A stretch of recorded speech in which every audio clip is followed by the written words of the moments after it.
राजस्थान में 52 बच्चे, एक हॉस्टल पर छापा मारा गया, जबरन धर्म परिवर्तन के आरोप में 2 लोगों को गिरफ्तार किया गया। यही वह कहानी थी जो सुर्खियों में छाई रही। लेकिन आज हम सुर्खियों के पीछे जाते हैं, सच्चाई, झूठे आरोपों और भविष्य की लड़ाई की एक कहानी को उजागर करने के लिए।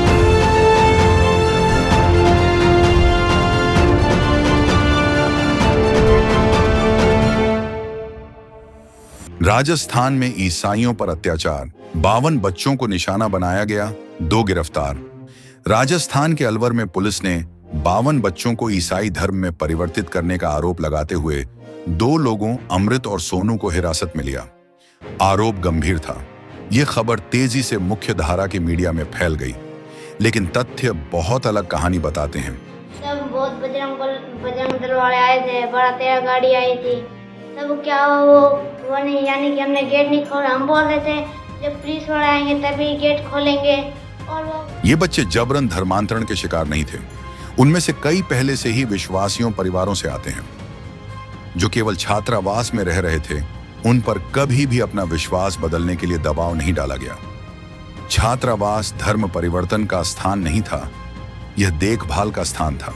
उस टाइम तो जो उनकी वीडियो थी उस टाइम तो अपने ऑफ कर लेते थे, तो मारने के बाद फिर बच्चों को जो उनकी जो क्लिप थी उसको ऑन करते थे। छात्रावास का वास्तविक उद्देश्य शिक्षा था। माता पिता ने अपने बच्चों को इस जगह पर सौंपा था ताकि वे शहर भर के स्कूलों, सरकारी और निजी संस्थानों में सुरक्षित रूप से जा सकें। कक्षा 6 से कक्षा 12 तक विभिन्न आयु वर्ग के बच्चे पढ़ रहे थे। हर दिन एक सुरक्षित घर में लौट रहे थे, जहां वे अच्छा खा सकते थे, अनुशासित रह सकते थे और अपने भविष्य पर ध्यान केंद्रित कर सकते थे।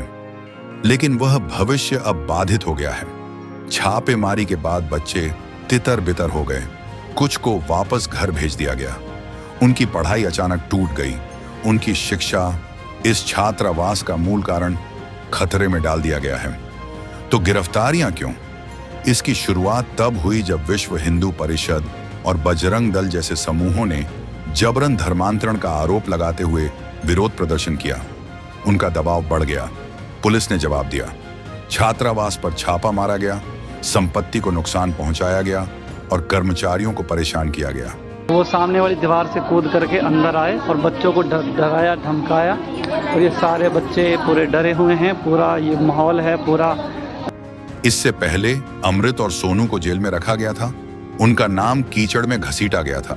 उनके काम को आपराधिक करार दिया गया था। लेकिन झूठे आरोपों से उनकी प्रतिष्ठा और मिशन पर दाग लगा हुआ है। इस बीच बच्चे अभी भी पढ़ने और बढ़ने के अवसर से वंचित हैं। यह पहली बार नहीं है। पूरे भारत में शिक्षा, स्वास्थ्य और दान में सेवा करने वाले ईसाइयों को ऐसे आरोपों का सामना करना पड़ता है जो सेवा को अपराध में बदल देते हैं। लेकिन यहां लागत तत्काल है। 52 युवा जीवन, उनकी शिक्षा बाधित हो गई और यहीं पर हमें अपनी आवाज उठानी चाहिए। किसी भी चीज से अधिक इन बच्चों को अपनी पढ़ाई पर लौटने, जीवन को फिर से शुरू करने और उनके माता पिता द्वारा सौंपे गए इस छात्रावास की आशा का अधिकार चाहिए। फाउंडेशन इस बात पर जोर देता है, समय की मांग है कि इन बच्चों को सुरक्षा और शिक्षा प्रदान की जाए। हम प्रभु यीशु को धन्यवाद देते हैं कि अमृत और सोनू को जमानत मिल गई है और हम उनकी पूरी सजा के लिए प्रार्थना करना जारी रखेंगे। लेकिन सबसे बढ़कर हम इन बच्चों के लिए प्रार्थना करते हैं कि उनका बिखरा हुआ जीवन फिर से इकट्ठा हो जाए, कि उनकी शिक्षा नष्ट न हो और उनका भविष्य सुरक्षित रहे। लेकिन एक पल के लिए रुकें। अगर यह आपका बच्चा होता जिसका भविष्य अन्याय की जंजीरों में जकड़ा होता, तो आप क्या करते? टिप्पणियों में अपने दिल की बात साझा करें और चर्च को आगे बढ़ने दें। स्वर्गीय पिता परमेश्वर, हम इन बच्चों को आपके सामने उठाते हैं। उनकी रक्षा करें, उन्हें बहाल करें और उनकी शिक्षा बिना किसी डर या रुकावट के जारी रखें। हम अमृत और सोनू के लिए प्रार्थना करते हैं कि आप उन्हें इस परीक्षा में मजबूत करेंगे। और हे प्रभु, जैसे आपने पीटर के लिए द्वार खोले, वैसे ही आज राजस्थान में न्याय और सत्य के द्वार खोलो। प्रार्थना और कार्रवाई में खड़े होने के लिए हमें अपने शरीर के रूप में एकजुट करें। आमीन। हम इसे रे ऑफ होप क्यों कहते हैं? क्योंकि हमारा मानना है कि प्रार्थना इस अंधेरी दुनिया में आशा की किरण है।